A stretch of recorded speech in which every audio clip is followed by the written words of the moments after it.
জয় তারা, জয় জয় তারা। সিংহ রামণ সিংহ রাশি 2026 সালের ফেব্রুয়ারি মাস, সংক্ষিপ্ত ফলাদেশ। চন্দ্র কেতু বসে রয়েছে আজকের দিনে আপনাদের ঘরে। আজকে হচ্ছে 3 তারিখ ফেব্রুয়ারি। আজকের দিনে চন্দ্র এবং কেতু আপনাদের লগ্নে বা রাশিতে বসে রয়েছে। একটু শরীর স্বাস্থ্য নিয়ে মানসিক একটু দুশ্চিন্তা দিতে পারে।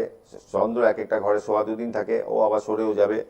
এই মুহূর্তে হয়তো মুডটা একটু অফ থাকতে পারে, স্কিনের প্রবলেম যাদের আছে তাদের একটু বাড়তে পারে, এটা কোনো ব্যাপার, ওটা একটু দেখে নেবেন।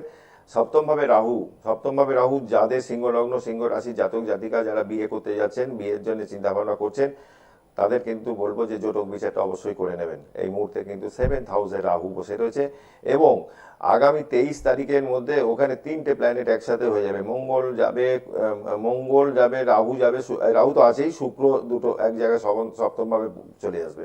জীবনে কিন্তু বিবাহিত যারা আছে তাদেরও লাইফে কিন্তু একাধিক রিলেশনের যোগ কিন্তু সৃষ্টি হবে।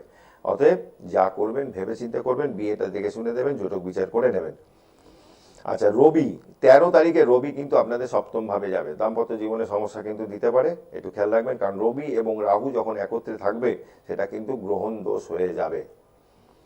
6 তারিখে ফেব্রুয়ারি 6 তারিখে শুক্রে চলে যাচ্ছে কুম্ভ। রাহু এবং শুক্র জানেন আপনারা ভালো করে, শুক্র এবং রাহু দুটোই ভোগের কারক গ্রহ। লাইফে একাধিক রিলেশন জীবনে কিন্তু এগুলো কিন্তু করিয়ে দেয়। অতএব দাম্পত্য জীবনে ঝড় আসার আগে সতর্ক করে দিলাম, যাদের আছে বাচ্চাটা এরকম কিছু, তারা একটু সতর্কভাবে চলবেন। আর আপনাদের সিংহ সবেকে অষ্টমভাবে শনি থাকায় দশমে দৃষ্টি দিচ্ছে, মানে কর্মক্ষেত্রে দৃষ্টি দিচ্ছে। কর্মক্ষেত্রে কিছু সমস্যা আসবে, সেক্ষেত্রে একটু মাথা ঠান্ডা করে চলতে হবে। ভালো থাকবেন, আবারও আসবো পরবর্তীকালে অন্যান্য ভিডিও নিয়ে। জয় মা তারা, জয় জয় তারা।